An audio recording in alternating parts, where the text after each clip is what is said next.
সৎ বাবা এবং মা অন্য কোথাও আগে বিয়ে বসছিল। আমার নামে যে বিষয়টা প্রচার হচ্ছে, এটা আমার ফ্যামিলির লোকেরা দেখে আমাকে কি বলছে, কি ভাবছে, আপনারা সঠিক তদন্ত করুন।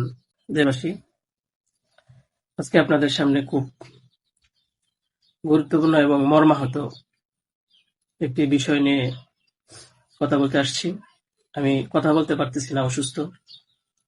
তারপরেও যদি কিছু না বলি তাহলে আপনারা হয়তো আমাকে সন্দেহ করতে পারেন।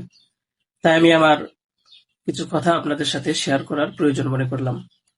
তো বিষয়টা হচ্ছে যে, আপনারা দেখতে পাচ্ছেন যে সামাজিক যোগাযোগ মাধ্যমে আমাকে নিয়ে একটা বিষয় ভাইরাল হয়েছে, বিভিন্ন পত্র-পত্রিকায় সেগুলো হয়তো প্রচার হচ্ছে।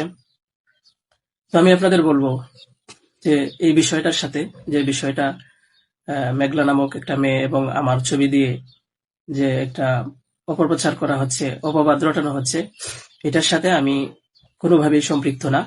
আমি এটার বিষয়ে কিছুই জানি না। আমি যদি বলি তাহলে বলবো যে এই মেয়েটা আমাদের এখানে পড়াশোনা করেছে, গত বছর পড়েছে এবং এর আগের বছরও পড়েছে। তো এর আগের বছর পূর্ণ বছর পড়াশোনা করার পরে সে আমাদের মাদ্রাসা থেকে চলে যায়। তো পরবর্তী বছর যখন মাদ্রাসা শুরু হলো, তখন আমরা খোঁজ নিয়ে জানতে পারলাম যে কে কে আসে নাই। তো যারা যারা আসছে না তাদের মধ্যে সেও একজন ছিল, যে সে এখান থেকে চলে গেছে অন্য কোথাও।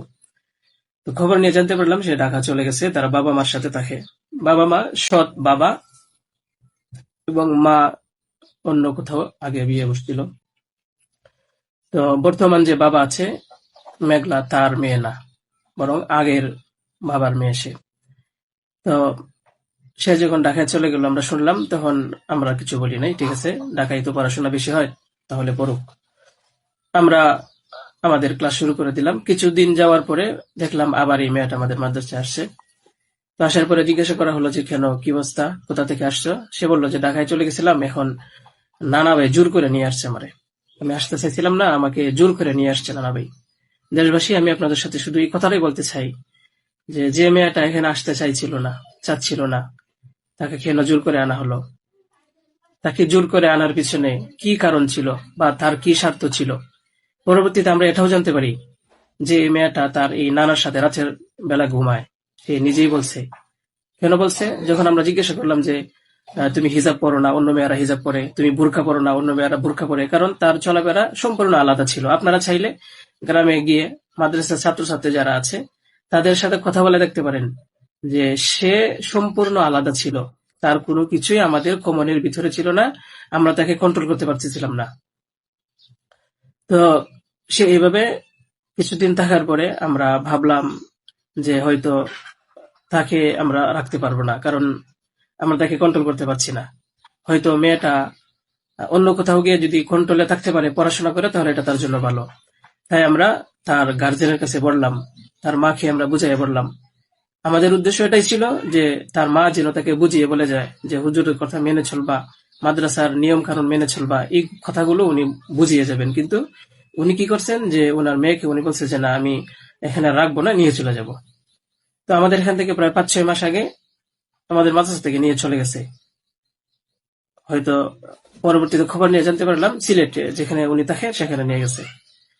তো নিয়ে যাওয়ার পরে আহ এখন কিছুদিন আগে আবার আসছে, এসে বলতেছে যে এই দুর্ঘটনা, যে খুব বড় সমস্যা। যে কথাটা শোনার পরে আমার মতো একজন সাধারণ মানুষ, আমি আর সহ্য করতে পারছি না, আমি আর নিজেকে ঠিক রাখতে পারি নাই। আমি একেবারে অসুস্থ হয়ে পড়ছি। কারণ আপনারা হয়তো জানেন যে অনেকেই, আমার ফ্যামিলি আছে, আমার বাচ্চা আছে, আমার বিবি সাহেব আছে, আমার আত্মীয় স্বজন আছে। আপনারা বলুন তো, আমার নামে যে বিষয়টা প্রচার হচ্ছে, এটা আমার ফ্যামিলির লোকেরা দেখে আমাকে কি বলছে, কি ভাবছে, আপনারা সঠিক তদন্ত করুন। আমি কখনোই দেশের আইনের প্রতি অবাধ্য না, আমি শ্রদ্ধাশীল।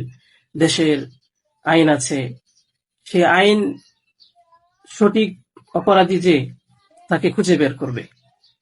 আপনারা অপরাধী খুঁজে বের করার আগেই যদি আমাকে অপরাধী বানিয়ে ফেলেন, তাহলে তো আসল অপরাধী পার পেয়ে যাবে, আসল অপরাধী তো ছাড়া পেয়ে যাবে। আপনাদের কাছে আমি অনুরোধ করে বলি, আপনারা আহ আসল অপরাধীকে খুঁজে বের করুন। টেস্ট করা হোক যে আসলে এ বাচ্চা বাবাকে।